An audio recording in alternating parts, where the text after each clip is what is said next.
धब्बे देख लो, ये धब्बे लार्सनिक के हैं। लेकिन ये लार्सनिक के धब्बे पूरे लैंप पर कैसे हैं?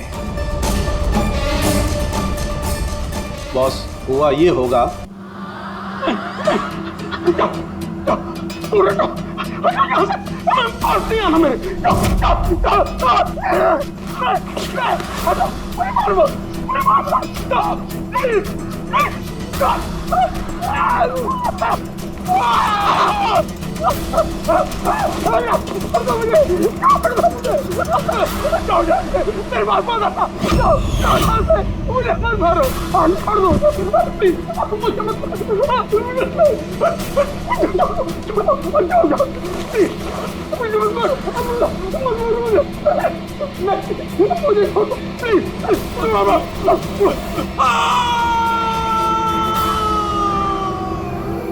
छोड़ दो मुझे, मारो मत मुझे।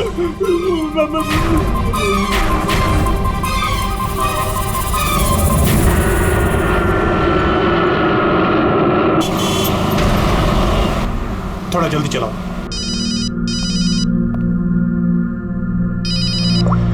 हेलो, एसीपी प्रद्युमन सर, एक खून हुआ है। खून हुआ? कौन बोल रहा है? शहर के मशहूर बिजनेसमैन जयंतीलाल जी का खून।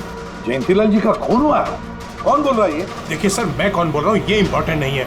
इम्पोर्टेंट ये है कि सेठ जी का खून हुआ और उनके घर वाले उनकी बॉडी को अंतिम संस्कार के लिए लेकर जा रहे हैं। देखिए सर, अगर बॉडी जल गई तो खूनी कभी नहीं पकड़ा जाएगा। अब देरी मत कीजिए प्लीज, जल्द से जल्द जाकर बॉडी जलाने से रोकिए। हेलो, आप कहाँ से बोल रहे हैं? कौन है आप? हेलो? Damn it!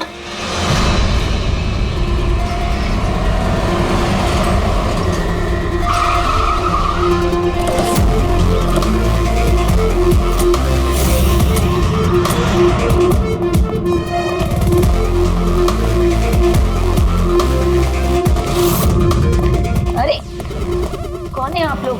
ऐसे कैसे घर में अंदर आ रहे हैं? हम लोग सीआईडी से हैं। घर के सारे लोग कहाँ हैं? सर, वो लोग तो साहब की बॉडी लेकर शमशान घाट गए हैं। शमशान घाट गए?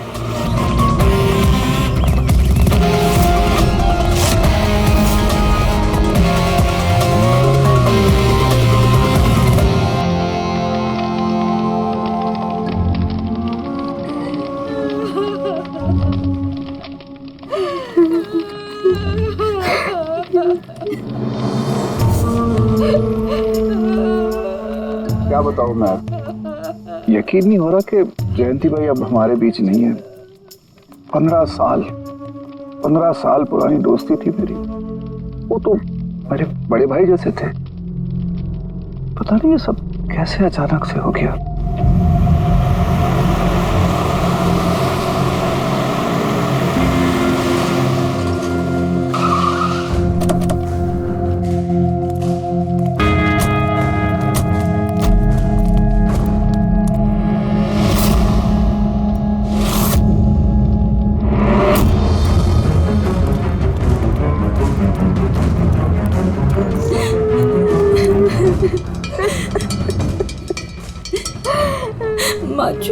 एक्सक्यूज मी,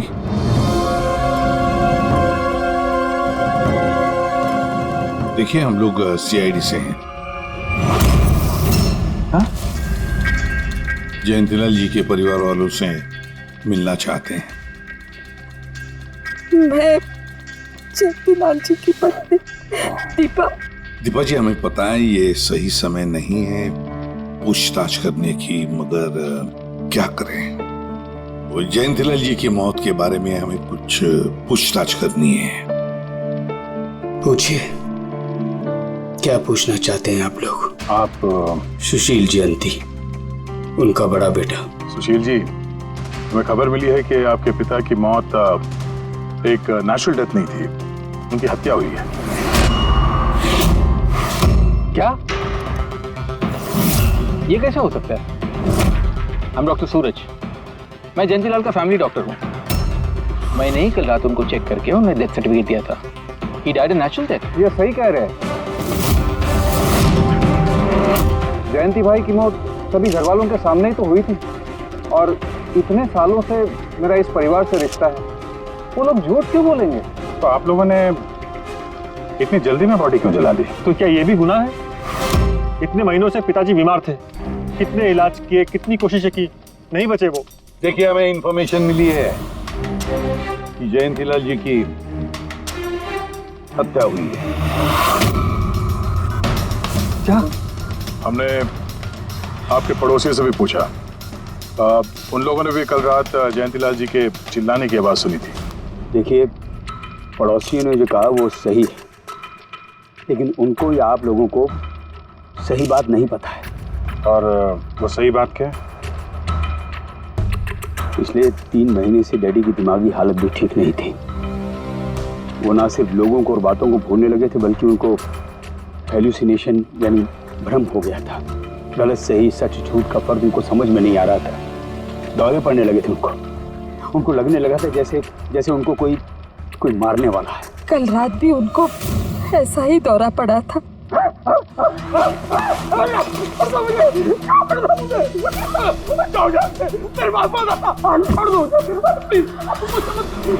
शांत, कूल। इंजेक्शन गई। फास्ट, कम, फास्ट।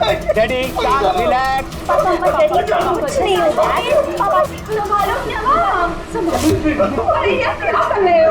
बच्चों की तरह क्यों जिद कर रहे हो? सुशील जी, उनका स्लीव ऊपर करो। मुझे मारो। बस।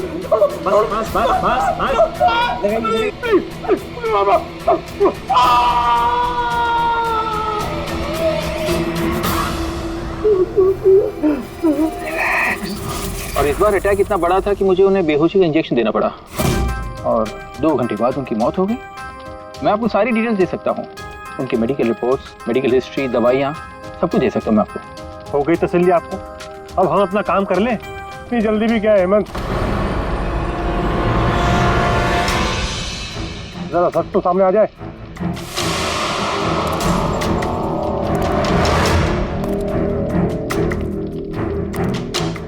आप? सर, मेरा नाम मोहन, मैं जयंतीलाल जी का वकील। मैंने आपको फोन किया था सर। मोहन जी, आपको ऐसा क्यों लगता है कि जयंतीलाल जी की हत्या हुई है? मेरे शक की वजह है उनकी वसीयत। लेकिन ऐसा क्या है इस वसीयत में? सब कुछ, कि उनकी जायदाद में से किसको कितना हिस्सा मिलेगा। उससे क्या फर्क पड़ता है? हम सब एक फैमिली हैं, किसी को छोटा किसी को बड़ा शेयर मिलेगा, यही ना? दैट्स ओके, कोई फर्क नहीं पड़ता है। अगर जयंतीलाल जी की मौत नेचुरल ना होकर मर्डर साबित हुई तो आप में से किसी को भी उनकी जायदाद का कोई हिस्सा नहीं मिलेगा। Nothing at all. ऐसे कैसे हो सकता है? मुझे बराबर याद है कि 1 साल पहले उन्होंने मेरी सलाह लेकर ही ये वसीयत बनाई थी, और उसमें तो ऐसा कुछ भी नहीं लिखा था। दीपा जी, 3 महीना पहले उन्होंने नई वसीयत बनवाई थी। ये क्या बोल रहे हैं आप? ये कैसे हो सकता है? ये सब कुछ बकवास है। अरे पिताजी आपको कब मिले? आप तो 3 महीने से हमारे घर पे आए नहीं, और पिताजी भी 3 महीने से घर के बाहर निकले ही नहीं। तो फिर? हेमंत, वो खुद मेरे ऑफिस में आए थे 3 महीना पहले। पिताजी, 3 महीना पहले उन्होंने नई वसीयत बनवाई थी। ये क्या बोल रहे हैं आप? ये कैसे हो सकता है? ये सब कुछ बकवास है। अरे पिताजी आपको कब मिले? आप तो 3 महीने से हमारे घर पे आए नहीं, और पिताजी भी 3 महीने से घर के बाहर निकले ही नहीं। तो फिर? हेमंत, वो खुद मेरे ऑफिस में आए थे 3 महीना पहले। मैं अब जिंदा नहीं रहूंगा। आप क्या कह रहे हैं सर? कोई मेरी जान लेना चाहता है, मुझे मार डालेगा। सर, कैसी बात कर रहे हैं आप? कौन है जो आपको मारना चाहता है? कोई अपना, मेरे परिवार के सदस्यों में कोई है। मुझे पूरा यकीन है कि मैं अब चंद दिनों का मेहमान हूं। सर, कौन है वो? कहा ना, कोई अपना। क्या सोच रहे हो? पुलिस के पास जाऊं? यही कहना चाहते हो? सर, मैं पुलिस को खबर करूं? नहीं, पुलिस वाले भी अब मुझे पागल समझेंगे। तुम मेरा एक काम करो मोहन, मेरा वसीयतनामा बदल डालो। अगर मेरी मौत हो जाती है और मौत के बाद ये साबित होता है कि उसका कारण मेरा परिवार है, तो मेरा बिजनेस, मेरा पैसा, मेरा कुछ भी परिवार के किसी भी सदस्य के नाम नहीं होगा। सर, अगर परिवार के सदस्य को नहीं मिलेगा तो किसको मिलेगा?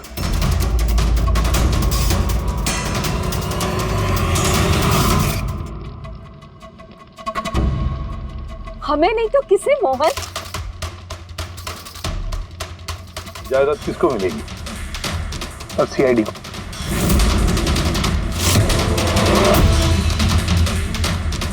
क्या बकवास कर रहे हैं आप? जी सर, अगर जयंतीलाल जी की मौत हत्या साबित होती है तो उनकी सारी जायदाद, जो कि लगभग 5,000 करोड़ है, वो सीआईडी को और पुलिस वेलफेयर डिपार्टमेंट को मिलेगी। ये क्या मजाक कर रहे हैं आप? ऐसा कैसे हो सकता है? हो सकता है, अगर उनकी मौत हत्या साबित हुई तो। लेकिन उनकी तो हत्या हुई नहीं, हम वहीं तो थे।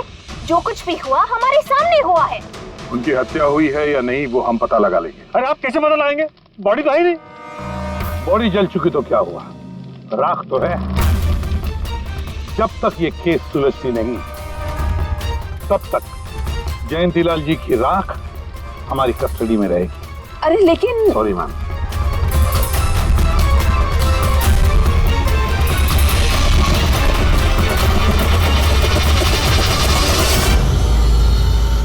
मोहन जी, सर, जरा बताइए, क्या जयंतीलाल जी ने खुद आपसे कहा था कि उनके परिवार वालों में से कोई है जो उनकी जान लेना चाहता? जी सर। क्यों? सर, वजह तो पता नहीं, लेकिन उनको लगता था कि उनके घर वाले पैसों के लिए उनकी जान लेना चाहते हैं। सर, पेटों से वो खुश भी नहीं थे। वो चाहते थे कि हेमंत और सुशील उनके साथ बिजनेस में हाथ बटाएं, उनके साथ बिजनेस करें, लेकिन ऐसा हुआ नहीं सर। ऐसा क्या हुआ? सर, दोनों ने अपना अलग अलग बिजनेस शुरू किया, लेकिन उसे भी चला नहीं पाए। और हेमंत सर, वो तो एक नंबर का अय्याश निकला। उसने सेठ जी के सारे पैसे उड़ा दिए। सर, बाप बेटे में हमेशा खटर पटर चलती रहती थी, कभी बनी नहीं बाप बेटे में। बनती नहीं थी, मगर हम बाप बेटे तो थे। मुझे पैसों की बहुत जरूरत थी, लेकिन इसका ये मतलब थोड़ी है कि मैं अपने पिता को ही मार दूंगा। मार भी सकते हो। आखिरकार दुनिया में आधी से ज्यादा गुनाह तो पैसों के लिए ही होते हैं। फिर तो सुशील भैया की वजह मुझसे बड़ी थी। उनका पिछला बिजनेस उन्होंने घाटे में बंद किया और अभी जो है वो नुकसान में चल रहा। सर, मार्केट का बहुत पैसा है उनके ऊपर, और डैडी भी इस बार सुशील भैया की मदद करने के लिए रेडी नहीं थे। सर, मैं मानता हूं कि डैडी नाराज थे, नहीं दे रहे थे मुझे पैसे, पर मुझे ये भी पता है कि वो मुझे और मेरे परिवार को मरने के लिए नहीं छोड़ सकते थे। खून में उनका खून तो हो, इसीलिए पैसों के लिए अपनों का ही खून बहा दिया। सर एक आइडिया है। क्या है कि अब जो हुआ सो हुआ, उसको बदला तो नहीं जा सकता ना, लेकिन इस सिचुएशन से अपना फायदा जरूर निकाल सकते हैं। क्या मतलब? वो सर आप ये मामला सुलझा दीजिए। मान लीजिए कि नेचुरल डेथ थी, अब वसीयत के हिसाब से पैसे सीआईडी और मुंबई पुलिस की जगह हमें मिलेंगे, जो उसके असली हकदार हैं। नहीं, आप लोगों का जो नुकसान हुआ होगा वो हम आपस में समझ लेंगे ना। सुशील जी, हर आदमी एक जैसा नहीं होता, और दोबारा ऐसे बात करने की गलती नहीं करना, समझे? तुम अपनी दादाजी से बहुत करीब थी ना? दादाजी मुझे बहुत प्यार करते थे। हम दोनों बेस्ट फ्रेंड्स के जैसे थे, एक दूसरे से सारी बातें शेयर करते थे। कभी दादाजी ने तुमसे ये कहा था कि उनकी जान को खतरा है, कोई उन्हें मारना चाहता है, ऐसे कभी कुछ कहा था उन्होंने? उन्हें हर किसी से डर लगता था। दादाजी सिर्फ मेरे पे विश्वास करते थे, बाकी उन्हें सबसे डर लगता था। तो उन्हें लगता था कि कोई उन्हें मार देगा। चलो दादू, अब हम खाना खाएंगे। क्या ये? चलो चलो चलो चलो दादू। मुझे वो सब लोग इसमें जहर मिला के मुझे मारना चाहते हैं। कौन मारना चाहता है दादू आपको? वो सब लोग मिले हुए हैं, सब मेरे खिलाफ साजिश कर रहे हैं। तुम मत खा, अरे फेंक देते, वरना तुम भी मर जाएगी। दादू आप मेरा विश्वास करो, ये खाना मैंने अपने हाथों से बनाया, इसमें कुछ नहीं है, इसमें जहर भी नहीं, कुछ नहीं है दादू। आप मेरा विश्वास करो। देखो देखो देखो, मैं हाथों में खा रही हूँ ना, देखो देखो, मुझे कुछ हुआ, मैंने अपने हाथों से बनाया। चलो दादू, चलो चलो चलो, खाओ खाओ खाओ खाओ। गुड दादू, गुड दादू। चलो एक और बाइट, जल्दी से जल्दी से जल्दी से जल्दी से एक और बाइट खाएंगे। अच्छा है ना दादू? गुड गुड, चलो मुझे चलो कितना दादू। प्यार करती है, तू मेरा कितना ख्याल रखती है, बाकी सब लोग मेरी दौलत के पीछे हैं, मुझे मार देंगे। दादू आपको कुछ नहीं होगा, आपका बहादुर बच्चा है ना इधर, मैं आपको कुछ नहीं होने दूंगी। देखो, अब तुम घर जाओ, जाओ, और देखो किसी भी चीज की जरूरत पड़े तो मुझे फोन करना, ठीक है? जाओ।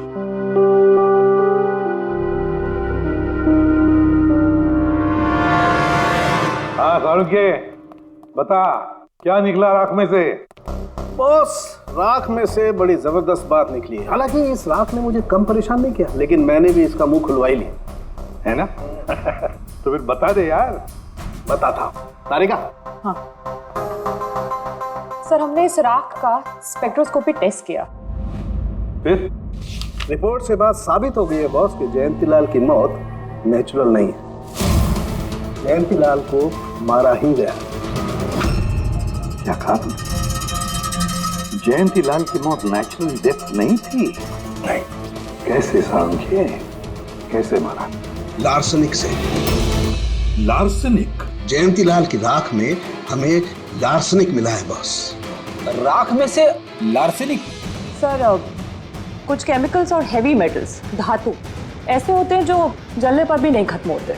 लार्सेनिक उनमें से एक है, इसलिए लाश के पूरी तरह जल जाने के बावजूद उसमें मौजूद लार्सेनिक जलाने और राख में ऐसे ही रहा। लेकिन एक बात समझ में नहीं आ रही है कि अगर जयंतीलाल की मौत लार्सनिक की वजह से हुई है तो फिर उसके फैमिली डॉक्टर सूरज को ये पता कैसे नहीं चला?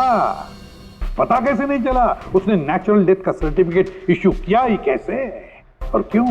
बॉस, अगर लार्सनिक जैसा जहरीला केमिकल इंसान के शरीर में एक साथ बहुत ज्यादा मात्रा में पहुंचा दिया जाए तो इंसान की तुरंत मौत हो जाती है, लेकिन अगर यही जहर धीरे धीरे थोड़ी थोड़ी मात्रा में उसके शरीर में पहुंचाया जाए तो उसकी मौत एक साथ एकदम नहीं होती है। पहले उसकी याददाश्त जाती है, फिर उसे अजीब अजीब से सपने आने लगते हैं, उसे हेलुसिनेशन होने लगता है, भ्रम होने लगता है, फिर पागलपन के दौरे पड़ते हैं। और जयंतीलाल के साथ ये सब कुछ हो रहा था। लार्सनिक? जी हाँ, लार्सनिक। और इससे ये साबित हो गया कि जयंतीलाल जी की मौत बीमारी से नहीं बल्कि उनका खून किया गया। लेकिन ये किया किसने? वही पता करने हम लोग यहाँ हैं। अभिजीत, जयंतीलाल जी का कमरा चेक करना पड़ेगा। Okay sir.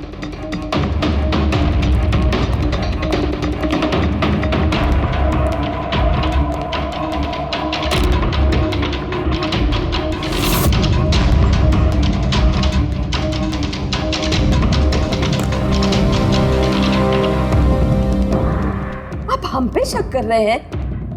आपने ऐसे सोच भी कैसे लिया कि हम लोगों में से कोई ऐसी घिनौनी हरकत कर सकता है? ऐसा कुछ नहीं है माँ, ये सब इनकी चाल है। डैडी की प्रॉपर्टी इन्हें मिल जाए इसके लिए मनगढ़ंत कहानी बना रहे हैं ये लोग। बकवास मत करिए सुशील जी, दोबारा ऐसा बोला ना अंदर डाल दूंगा।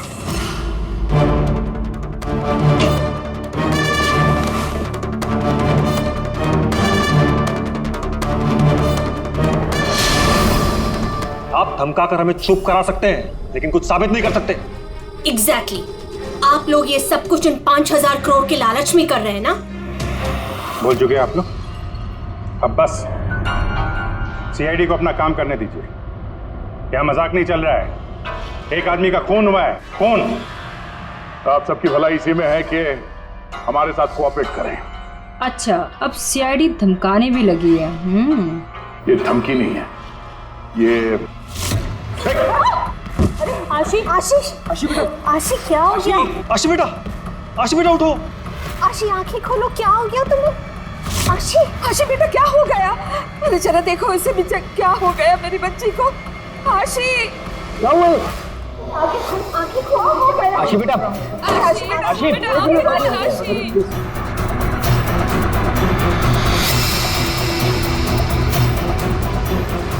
क्या हो गया आशी?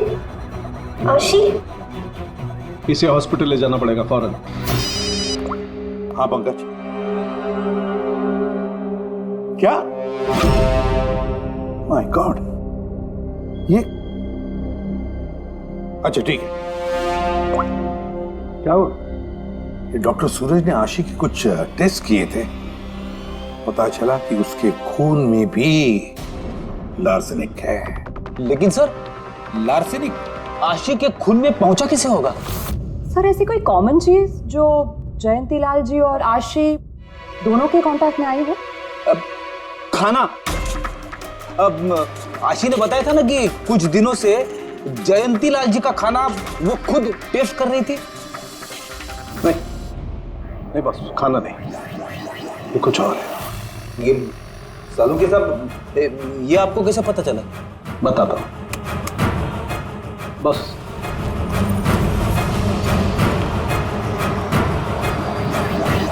ये है वो बाल जो हमें जयंतीलाल के हेयर ब्रश में से मिला है। अब लार्सेनिक तो अधिकतर नाखूनों में और बालों में ही जमा होता है, तो जब हमने इस बाल के छोटे छोटे टुकड़े करके एनालिसिस किया तो रिजल्ट आया ये। और सर हमने इन टुकड़ों का एटॉमिक अब्जॉर्प्शन टेस्ट किया तो पता चला कि दूसरे केमिकल्स के साथ साथ इसमें लार्सेनिक भी है। अब क्योंकि बाल धीरे धीरे बढ़ते हैं इसलिए हमने इस रिजल्ट को कैलेंडर के साथ टैली किया। बॉस, तब हमें पता चला कि जयंतीलाल को ये लार्सेनिक 8 से 10 दिन के गैप में दिया जा रहा। और 8-10 दिन के गैप में? इसका मतलब जो भी है, जयंतीलाल को हर 8-10 दिन के इंटरवल पर लार्सेनिक दे रहा था, धीरे धीरे मार रहा था। और इसकी शुरुआत हुई बॉस 3 महीने पहले। 3 महीने पहले? सर हाँ, फिर तो खूनी जयंतीलाल जी के घर वालों में से कोई नहीं होगा। परिवार वाले 8-10 दिन तक इंतजार क्यों करेंगे? एक ही बार में मार देंगे। फ्रेडी, परिवार वाला भी तो जयंतीलाल को धीरे धीरे मार सकता है ताकि किसी को उस पर शक न हो। सर पिछले 3 महीने से कुछ मसाज करने वाले आ रहे थे, मैंने बताया था आपको। हाँ, चेक कर चुके हैं हम उनको। उनके अलावा और कोई आता था क्या? कोई एक हो तो बताओ। उनके दोस्त, पुराने बिजनेस पार्टनर और ऑफिस के स्टाफ वगैरह बहुत सारे लोग आते रहते थे घर पे। जी, डैडी बहुत सोशल थे, लोगों से मिलना जुलना, पार्टीज में जाना उनको बहुत अच्छा लगता था। इसीलिए जब उन्होंने बाहर जाना बंद कर दिया तो लोग उनसे मिलने घर पर आने लगे। लेकिन इन लोगों को हम अच्छी तरह से जानते हैं सर, इनमें से कोई ऐसा नहीं कर सकता है। भाभी देखिए ना, ये कैसा निशान लगा है। 4 बार धोया, 4 बार छुटाया, फिर भी नहीं हट रहा। अरे ठीक से धो ले, साफ हो जाएगा। अरे भाभी कितनी बार रगड़ा, नहीं जा रहा। और जाएगा भी नहीं, क्योंकि ये दाग खून का है। खून? जी हाँ। सुनिए, आपके कुर्ते पे ये खून का दाग कहाँ से आया? आपको कहीं चोट लगी है क्या? क्या हुआ आपको? मुझे नहीं पता। अरे मुझे मेरे कुर्ते पर कहाँ से आया? मैं खुद हैरान हुआ था कल जब मैंने इसे देखा। तो कल लगी आपको ये चोट? नहीं, मुझे कोई चोट नहीं लगी। हाँ, जब मैं कल लोगों से मिल रहा था तब ये खून का दाग लगा मुझे।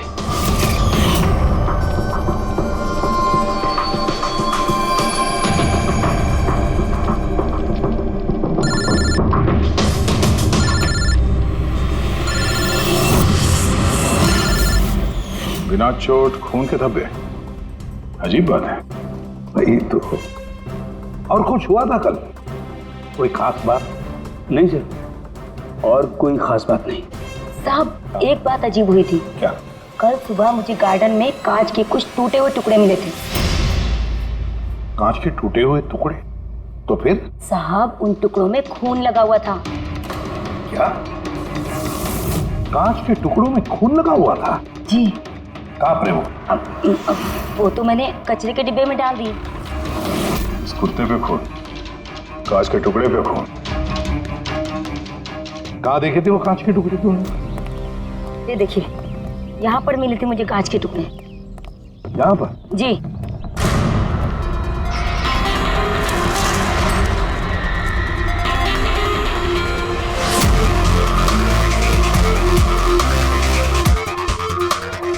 टूटा हुआ बल्ब है सर।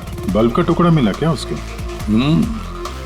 काम करो अभिजीत, इस घर में जितनी भी लाइटें हैं, लैंप्स हैं, सब चेक करो, देखो कोई बल्ब गायब है क्या।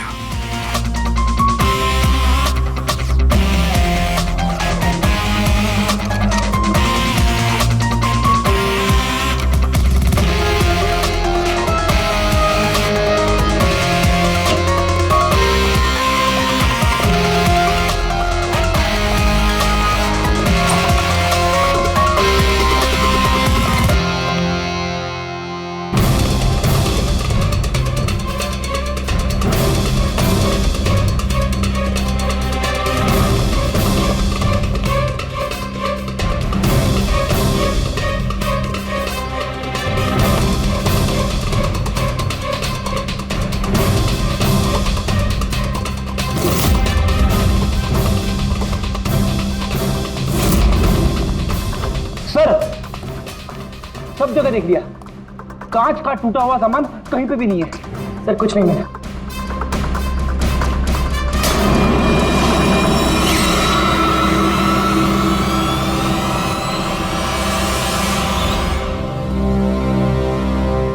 सर! हाँ अभिजीत, ये सही, ये देखिए, यहाँ का बल्ब गायब है।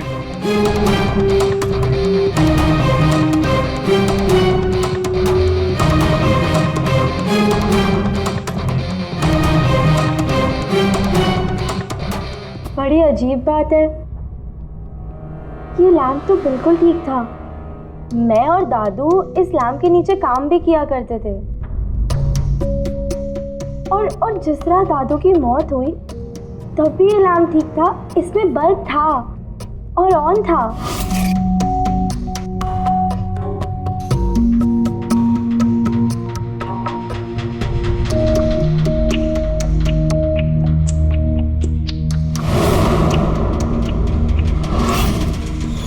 तो फिर इस लैंप से बल्ब अचानक गायब कैसे हो गया? क्यों कविता? नहीं साहब, मुझे कुछ नहीं मालूम कि बल्ब कैसे गायब हुआ, किसने निकाला, मैं कुछ नहीं जानती। लेकिन सर ये बल्ब कोई गायब करेगा क्यों? सर इस बल्ब का और इस लैंप का कुछ ना कुछ तो लेना देना है इस केस में।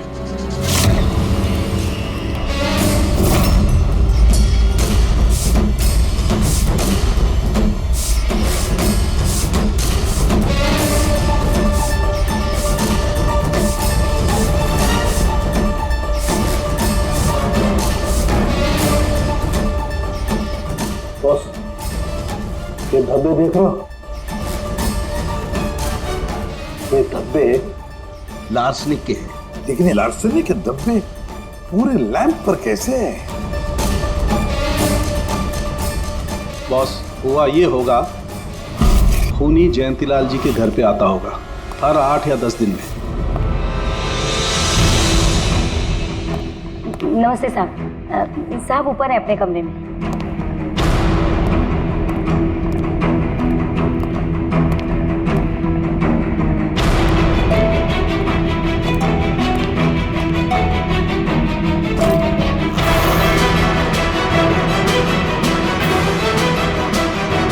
और चुपके से जयंतीलाल के टेबल लैंप पे लार्सनिक छिड़कता होगा।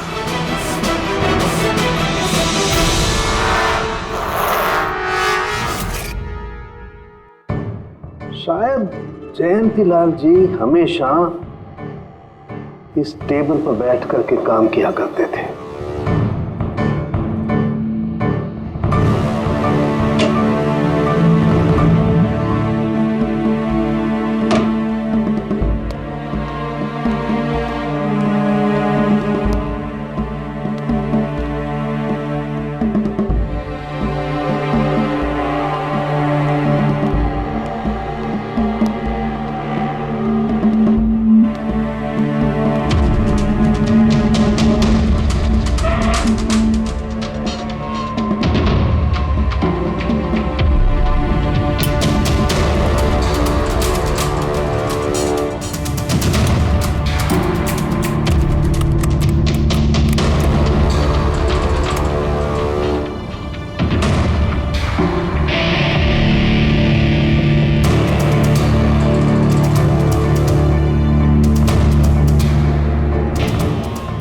जैसे ये बल्ब गर्म होता था, लार्सनिक धीरे धीरे फैलकर जयंतीलाल जी की सांसों में घुल जाता था।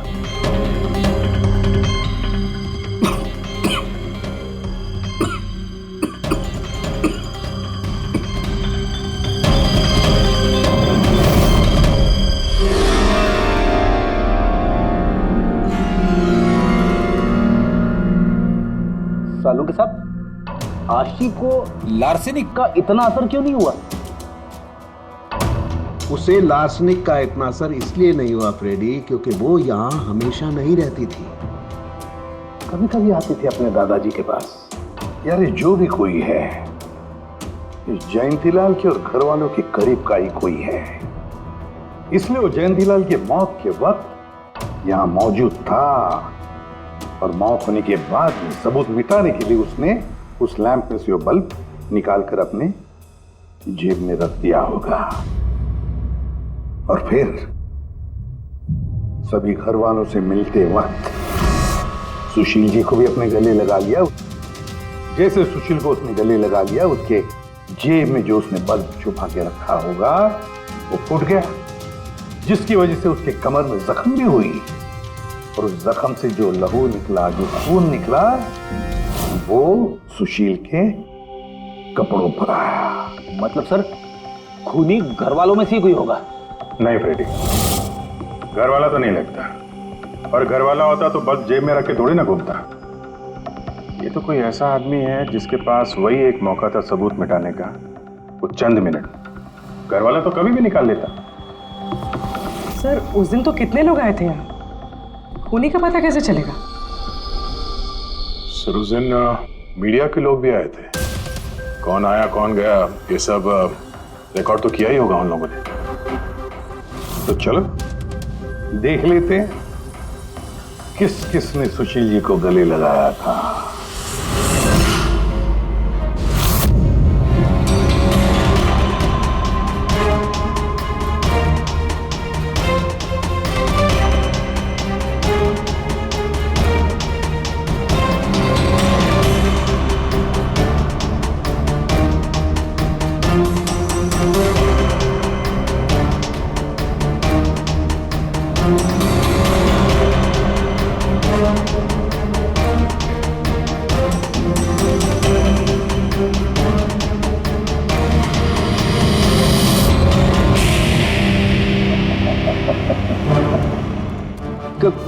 क्या हुआ सर? खूनी का पता चल गया? हाँ फ्रेडी, खूनी मिल गया। कौन है? फ्रेडी, इस आदमी की पूरी कुंडली निकालो, पता लगाओ पिछले 3 महीनों में ये कहां कहां गया था, किस किस से मिला था, क्या क्या किया है इसने, सब कुछ।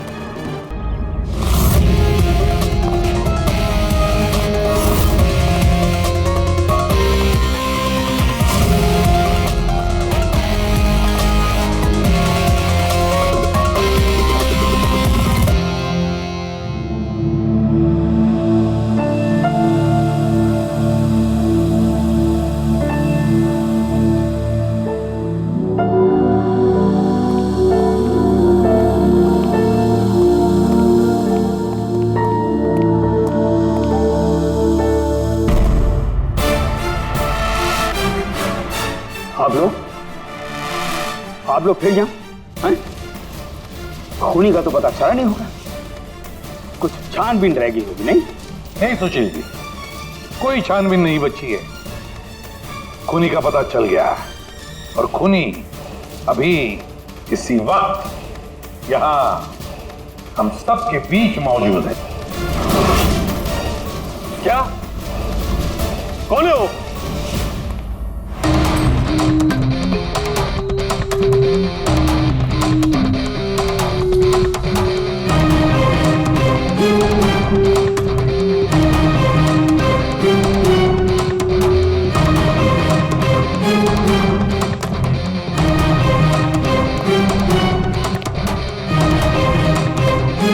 अरविंद जी,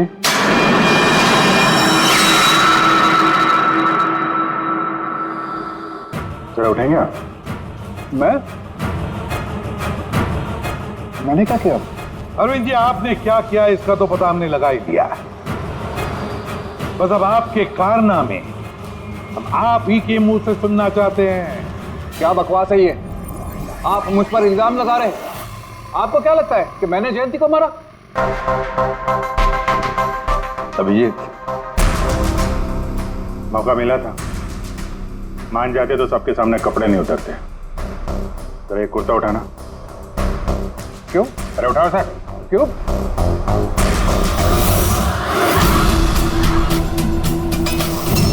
क्या ये निशान कैसा है? हाँ? कौन सी भाषा बोल रहे हो तुम? हिंदी में बोलो, हिंदी में। मातृभाषा है हमारी। भूल गए क्या? याद दिलाओ। हाँ? नहीं सर,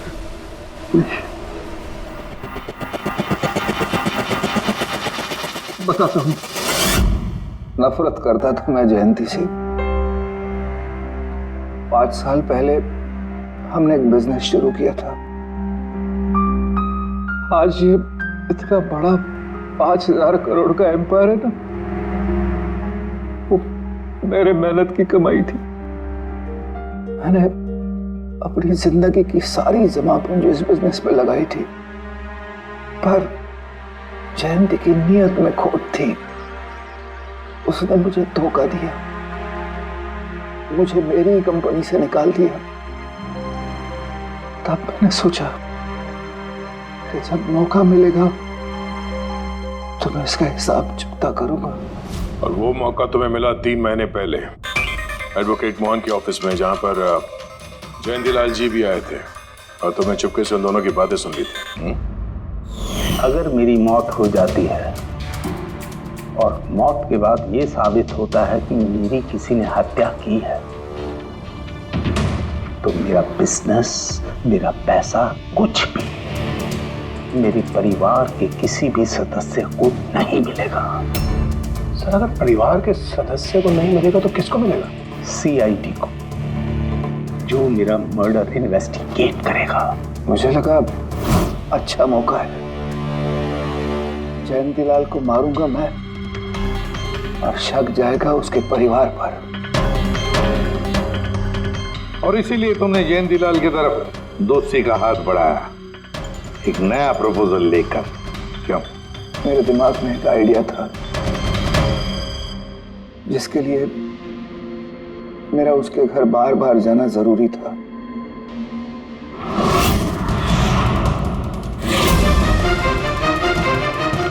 साहब ऊपर है अपने कमरे में।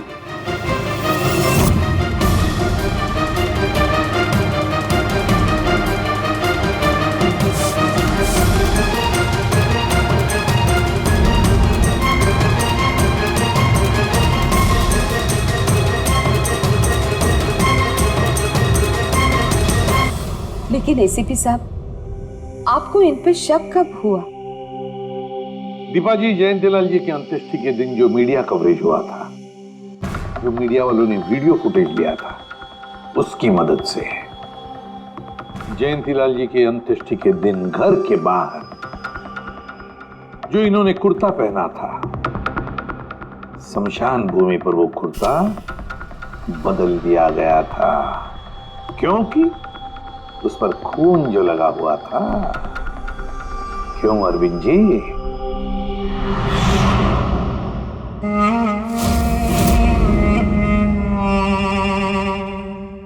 अरविंद जी, बदले की आग में तुमने जयंतीलाल का खून कर दिया। क्या मिला तुम्हें? कैसा सुख मिला? गलत किया तुमने, गलत किया। Freddy, thank